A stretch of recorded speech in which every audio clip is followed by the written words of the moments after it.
Guys, welcome back to another video, man. Today, we are going to be talking about LSU's road to Atlanta, midseason polls, and playoff potential.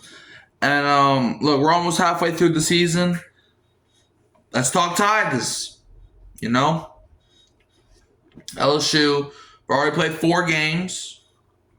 So, I think now's the perfect time to talk about potential. The team's looking pretty well. So let's start with a season recap so far. And for this segment, I'm going to talk about the score recaps of each game, the offensive/defensive trends, and any major injuries or roster changes. Start with the scores. So week 1, you played Clemson, who at the time was number 4. Now they're unranked. But you beat them 17-13, I want to say. No, it was 17-10. You beat them 17-10 in a game where it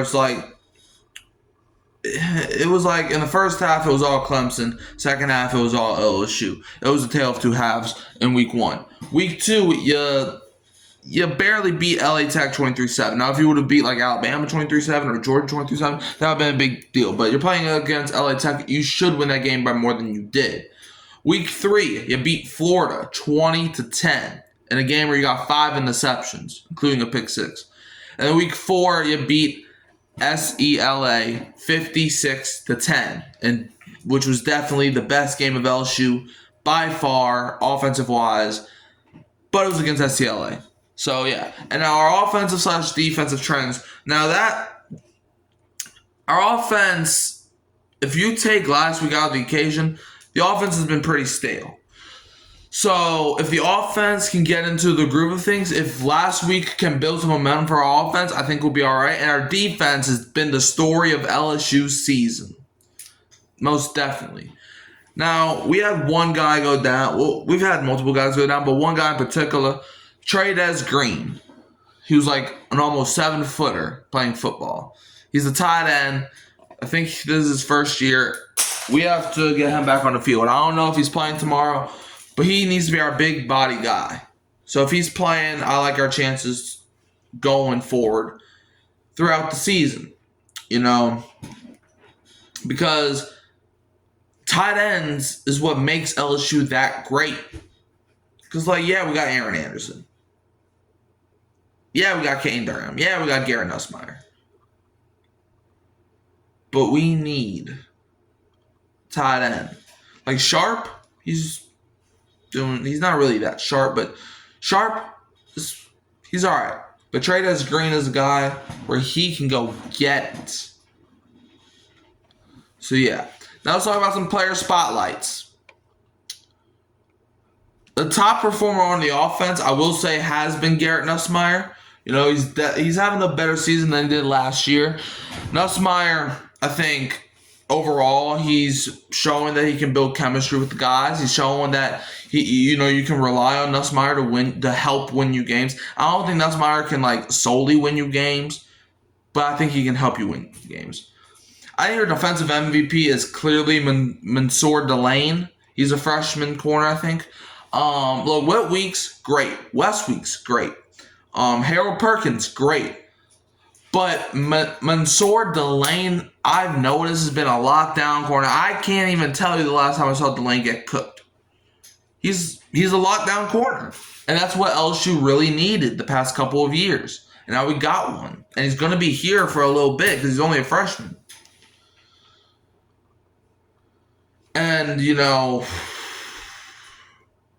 now we also got to talk about Harold Perkins. He is the menace of defense. The defensive menace. When you see Harold Perkins, that boy is Lawrence Taylor to you. Harold Perkins is great. He's great. I'm pretty sure he suffered a season-ending injury a year ago. And then that's when our defense tanked. I mean tanked. So, if we can get a good defense, we already have a good defense. If that defense can keep playing better under Blake Baker, let's just say I like our chances going forward to get to Atlanta. Which brings us to our next point. What's next. All right, hold up. Let me pull up LSU's schedule because what's next? Like, how can they win and go to Atlanta? Because all you really got to do is go to Atlanta if you're LSU. So, tomorrow, you play number 13 Ole Miss at 2:30. October 18th, you play number 18 Vanderbilt. October 25th, you play number 9 Texas A&M. November 8th, you play number 17 Alabama.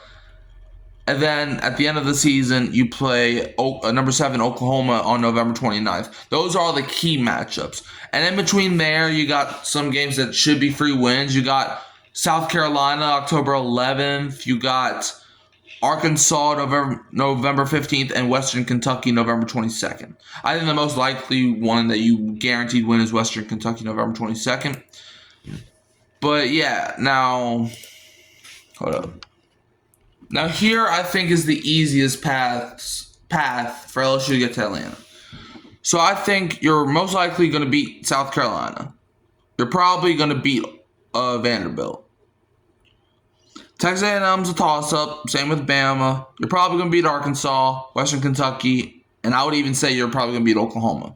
That's 5 wins. And currently, and in the SEC, it goes by wins in the SEC. And you already beat Florida. So you're currently 1-0 in the SEC. You play Ole Miss tomorrow.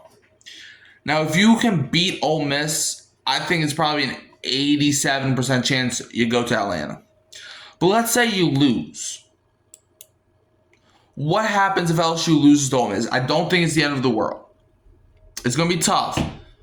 But if you lose to Ole Miss, you can really only lose like 2, probably like 1 or 2 more SEC games.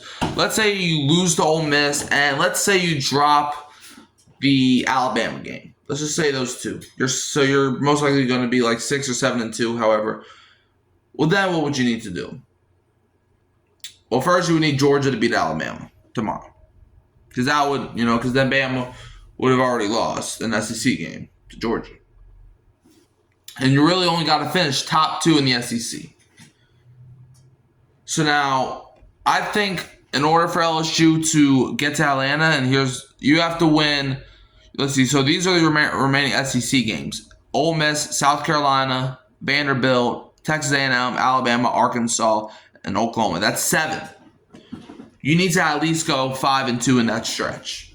So let's say you drop just for instance, hold on, let's see. So we have 1, 2, 3, 4, 5, 6, 7. So 7 SEC games.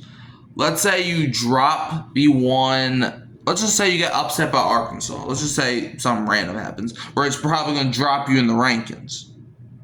Okay? And then let's also say you lose to Ole Miss tomorrow. So you lose to Ole Miss and Arkansas. I feel like you'll still be there. Okay? I think you'll still be in Atlanta. But it's going to be tough. I think the most likely situation, I think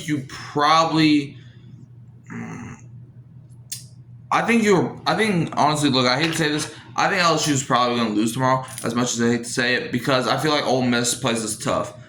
But I think, you could beat Carolina, you could beat Vanderbilt. I think Texas A&M, that's going to be a tough game.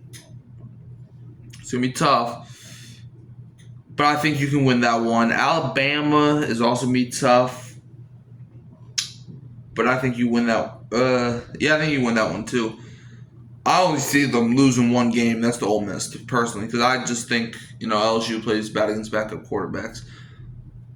So if you only lose one game in the SEC, you're gonna make the playoffs. You're gonna even if you don't make it to Atlanta, if you beat Ole Miss, or hold on, let's just say they lose Ole Miss. Even if you don't make it to Atlanta, if you beat Alabama, Texas A&M, and Oklahoma, and Vanderbilt, if you can beat those 4 teams and you're not going to Atlanta, I think you're still a top 10 seed. Personally. That's just me, though. Now, who is your MVP? I want to hear from you. Who's your MVP so far for LSU, and what's your score prediction for the Ole Miss game? Like I said, my MVP personally right now would probably be Mansour Delane. I think he's been that unstoppable, and my score prediction, like I said, is Ole Miss 35-16 because I just don't trust LSU against backup quarterbacks until they give me a reason to trust them. But hey, I would love to be wrong. Anyways, you can always like, subscribe, share, turn the bell so you don't miss another episode. And also, don't forget to like and subscribe for weekly LSU breakdowns. And I'm going to leave you as always with a Go Tigers! And don't be a Bama fan.